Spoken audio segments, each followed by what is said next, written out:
Parent Solution. And today again, we have here with us Dr. Sarah Wayland. Dr. Sarah, welcome, Dr. Sarah. Thank you. Dr. Sarah has done PhD in cognitive psychology, and she is a speaker, parent coach, and certified relationship developmental intervention consultant also. And she has been serving parents and children from years. So Sarah here today going to talk about knowing when to support our children and when to removing that support, like putting the scaffolding on and pulling it off. So this is a tough one. So can you tell us more about it, Sarah? Well, we were chatting a little bit before we started recording, and I think this topic becomes very important when our children hit adolescence.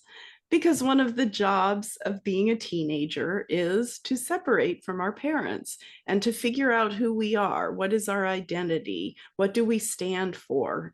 And kids do this in different ways. Some kids do it by rejecting everything their parents have taught them.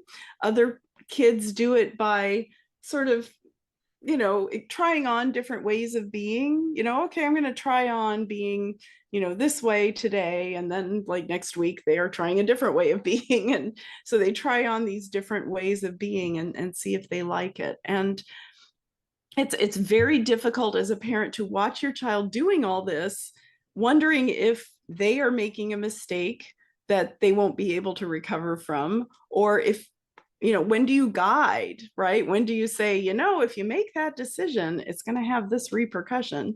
And, sometimes we do have to protect our children, like they may be getting into something that's actually quite dangerous.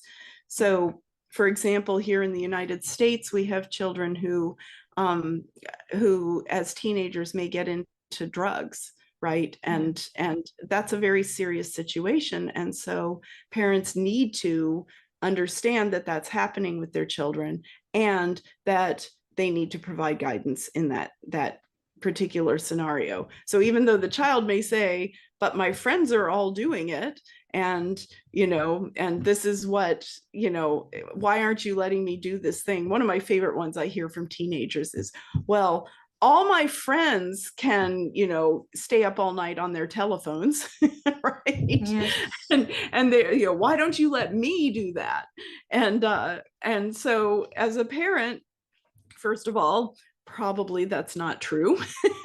So, but it doesn't much matter whether it's true or not. What matters is what's right for your own child and helping them think through what that means for them, right? So if they want to stay up all night on their phone, well, what does that mean? Oh, okay, if you want to stay up all night on your phone, yeah, I could see that. Oh, you fell asleep while you were taking your test today? I wonder if that has something to do with that phone, being on your phone all night, right? So like letting them experience the consequences when it's not devastating, right? Letting them experience those consequences and helping them connect the dots, right? Oh, that happened after you did this. I wonder if they're related, And sometimes they get mad when you do that because they know they're related and they don't want to hear about it. So sometimes you can just ask, oh, why do you think you fell asleep during your test today? What happened? Okay. Right? Okay. So allowing them to come to you and tell you about the things they're experiencing. The minute you start expressing judgment or, well, the right way is this, right? And like I said, when you're dealing with some things like, drug abuse or something like that, then you absolutely have to explain that this is troubling and you may have to do things that they will definitely be very angry at you about in the interest of, helping them. So it's a real, you're walking a tightrope as a parent. You're trying to figure out, okay, how much can I say and how much do I let them discover and process on their own and let me be a safe space where they can talk through all the things that they're thinking about, right?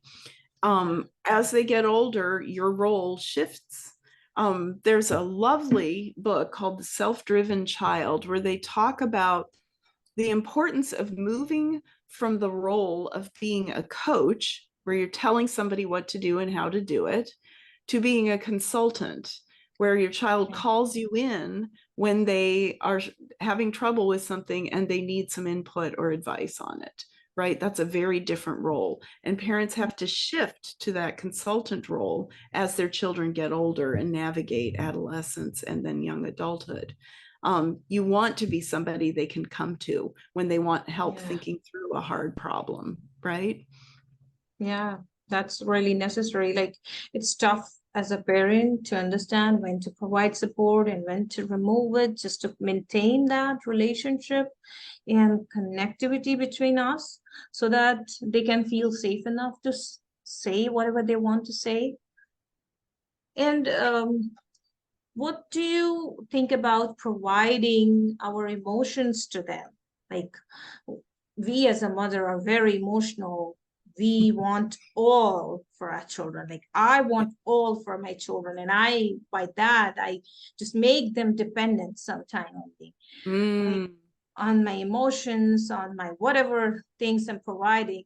So, how to deal with that? Should we stop doing it, or should we just let them explore, or what to do Oh, in that situation? it's such a hard question, as you know.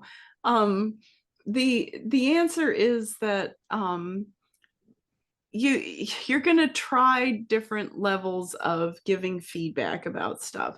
So one thing I really try to think about is I have a framework of my child has their own journey, and I am here to act as a guide. Yes. And I heard you say that word guide in a previous interview, and it's the word I use all the time. How do we guide our children, right? They have their own journey. And Yeah. and so we have to figure out, how we will guide them when, they need guidance. And sometimes, Mhm. if you think about it as a guide on a mountain trek or something, right? Sometimes the guide is keeping you from walking off a cliff by mistake. And Yeah. sometimes the guide is saying, well, you could go this path or this path. Here's what happens that way. Here's what happens the other way. And it doesn't much matter. And so you just have to think about, is this a cliff they're heading off, or is it just a different path than you had anticipated? But that metaphor of parent as guide is one that I personally find very, very helpful. And I will also say that my relationship with my kids got so much better when I stepped back from the role of uh, trying to control their every movement and their every Mhm. action, to say, to just making things possible for them, Yeah. right? Like, here are your options. Here's, I have opinions. So another thing you said there, though, was how do you control your own emotions about it? And something I have really had to learn to do is to get in touch with why I, as a parent, am having that emotion, because very often it goes back to my own Wow. childhood, right? Yeah. Mm-hmm. So think about whether this is your stuff or your kid's stuff.